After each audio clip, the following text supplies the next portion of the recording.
Welcome to Papa Nick's Music. I am, as always, your host, Papa Nick Lewis. And today we're taking a bit of a break from the Top 10 Favorites series. A couple of weeks ago, I posted a video in memory of my mother who recently passed. A very rough demo of Tom Paxton's The Last Thing on My Mind. So today I want to talk a little bit about my father. My dad and I weren't particularly close when I was growing up. As I grew older, I dropped a lot of the garbage that I was carrying around, and we actually became very close for the last year or so of his life. He died while I was still in college, while I was working on my master's degree. It was very sudden, very unexpected, and it always staggers me a little bit when I realize that I today am 3 years older than my father was when he passed. But we were very close in that last year or so of his life.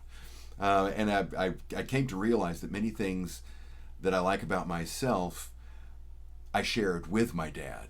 We both had similar senses of humor, for example. And we both loved music. When my dad died, he didn't have an estate per se. But what happened was his prized possessions were divvied out among his kids. My brother, who was a mechanic, my father was a mechanic. They both shared that, and it made perfect sense that he would get my dad's extensive tool collection. So my brother got a good set of tools. My sister, who was very close to my dad, she was very much daddy's little girl, got his camera equipment. My father was an amateur photographer, but he had a very good eye. He wasn't the guy who was just taking pictures so that he could remember vacations. He was paying attention to composition and things like that. Much better visual artist than I could ever be at my best.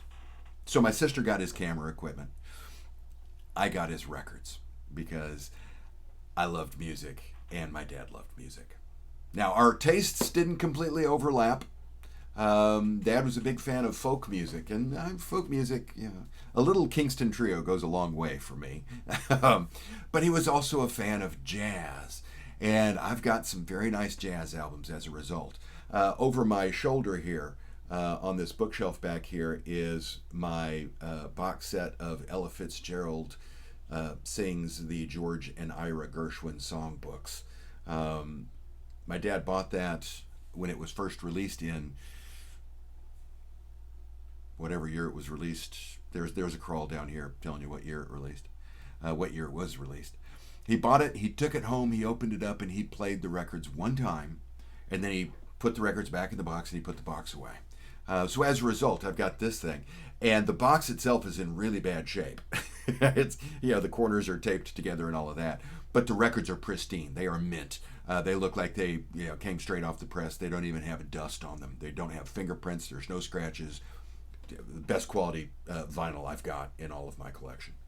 I got a bunch of Ella Fitzgerald because Dad was a big fan of Ella Fitzgerald. I also have just weird little gems. For example, I don't think there's anybody else in the world who has a copy of Freddie Morgan's Mr. Banjo. I love this cover. But I've got Freddie Morgan's Mr. Banjo. Freddie Morgan was the banjo player for Spike Jones. And I got a Spike Jones album or two back there. So I just got a bunch of weird shit when I got my dad's records. There's some good stuff in there. Like I said, there's a lot of Ella Fitzgerald. And the real topic of today's conversation, Martin Denny. My dad loved Martin Denny. And now I love Martin Denny too. Who was Martin Denny? Martin Denny, he started out as a pianist for a big band. I don't remember the name of the band off the top of my head. There's a crawl down here. In the mid-50s, he went to Hawaii. He had a gig. He was just playing piano, and he had a gig to go to Hawaii. And while he was there, He liked playing there, so he formed a little jazz combo and hung around for a while. The jazz combo featured Martin Denny on piano and a variety of percussion instruments. More on that in a second. Arthur Lyman on vibes, John Kramer on bass, and Augie Cologne on percussion. More on that in a bit. I keep saying this, more on that in a bit. When Martin Denny was touring with the big band that he was part of, they did a lot of world tours. They went to a lot of weird, out of the way places. Not weird, but out of the way places. And Denny collected instruments, percussion instruments, whatever. If he's spending a few days in a town, he's walking around looking for some instrument that is played locally that he had never seen before, right? And we found this stuff, and he just started collecting it, just started accumulating all of this instrumentation. The bulk of it was percussion, because in addition to being a pianist, he was also a percussionist. And so when he formed this jazz combo, he tried to arrange the songs that they were doing so that they could use a bunch of this stuff. And, he's got the things that make different animal noises when you hit them just right. And, the frog croaker thing, a lot of that kind of stuff, right? The frog croaker thing. That's a technical term. You only get that kind of high quality analysis here at Pop and X Music. Anyway, so they were playing around various venues around in Honolulu. Relatively popular, doing, being a musical backdrop at a restaurant is pretty much what they were doing.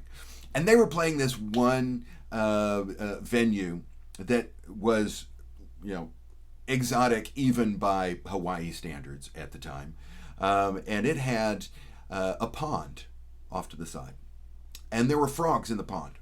And Denny and his combo realized that the frogs were singing along when they were playing. They'd be playing and the frogs would start croaking. When they stopped, the frogs would shut up. They'd play again and the frogs would start croaking again.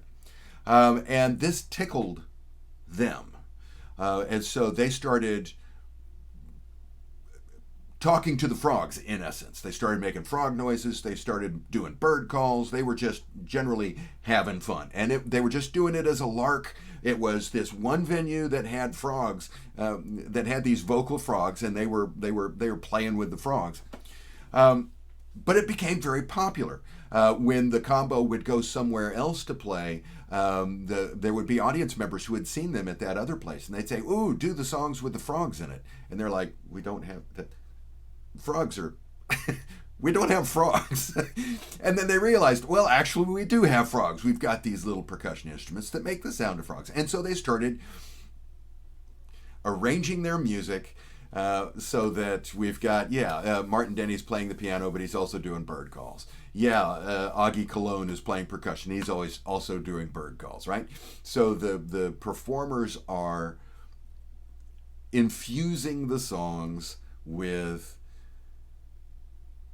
bird calls, jungle noises, stuff like this. And this became very, very popular. It was a form of lounge music that Martin Denny called Exotica. And it became very popular. The single that they released, Quiet Village, hit number 4 on the pop charts on the Billboard Top 40. Got a gold record. I mean, that bona fide, actual, honest to God hit. And like I said, my dad was a big fan of Martin Denny. I've got Exotica. I've got Exotica Volume 2. I've got Forbidden Island. I've got Aphrodisia. Those 4 I inherited from my dad. I've also since added Martin Denny's Broadway, Exotic Sounds of Broadway, The Exotic Sounds Visit Broadway, get it right. And I also found this nice little 4 CD set that has 8 original albums. 3 of the albums I already had on vinyl, so that's 5 here, 5 there. I've got 10 Martin Denny albums. I'm willing to bet it's, relatively speaking, That's a pretty large collection. It's a drop in the bucket as far as what he recorded. All of these albums that I'm holding up here, these five that I started with, these five albums are five of the 11 albums that he recorded between 1957 and 1960. 11 albums in that span that he recorded. There was only one that he did in 57. But once this thing became popular, he did 3 or 4 albums a year for the next several years. He released his last album in 1990. And in that intervening time, he released 39 albums. Woof. There's a lot of music in there. So my dad loved Martin Denny. Now I love Martin Denny as well. Also, interesting tidbit, this woman who is on the cover of all of these, it's the same woman each time. Her name is Sandy Warner. And she is on the cover of all of the albums that they did up until, I think, 60 or 61. For what it's worth. The albums were also produced by Cy Waronker. I have a hard time saying that. Who is the father of Lenny Waronker, who later went on to do things like produce albums for Randy Newman. In case you're curious. I love Martin Denny. I encourage you to track down some Martin Denny stuff and listen to it. I will give you a couple of warnings right up front. First off, there is some discussion about cultural appropriation here, particularly when we're talking about things like aphrodisia, right? There is some argument to be made here that Martin Denny is unfairly appropriating Polynesian, Asian, African music.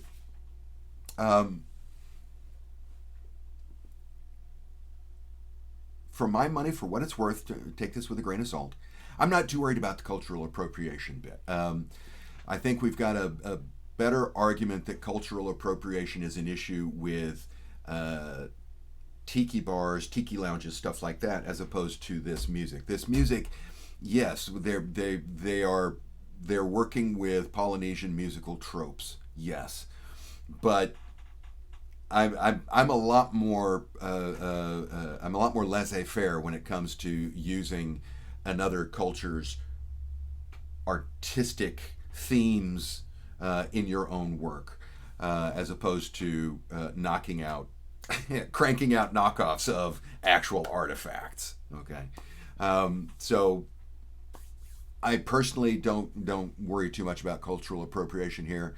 Your mileage may vary.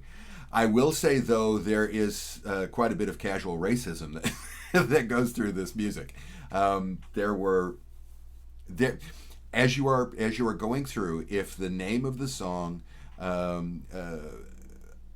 features China or Japan or any Asian country, just know going into it, there's going to be some borderline offensive, stereotypical musical flourishes that, I have a tendency to skip over those. They do not. They rub me in a way that I do not wish to be rubbed. But if we take that stuff out, and that stuff is a very small subset of the overall, we take that stuff out, what we're left with is, as I've got it in my notes, very good stuff. All three of those words capitalized. We've got good lounge music. It is nice background music. If you are having on a summer afternoon, I'm out in my backyard and I've got my sunscreen on and my mosquito repellent on, and I'm floating in the pool and I'm enjoying chilled adult beverages. And yes, I'm listening to Martin Denny. Wonderful, wonderful stuff. Strongly encourage you to check out Martin Denny if you don't know anything about him, if you've never heard him before. Go to Spotify, Amazon Music, iTunes, wherever you get your music, and give a listen to Exotica. It's where he started, and it's a wonderful album.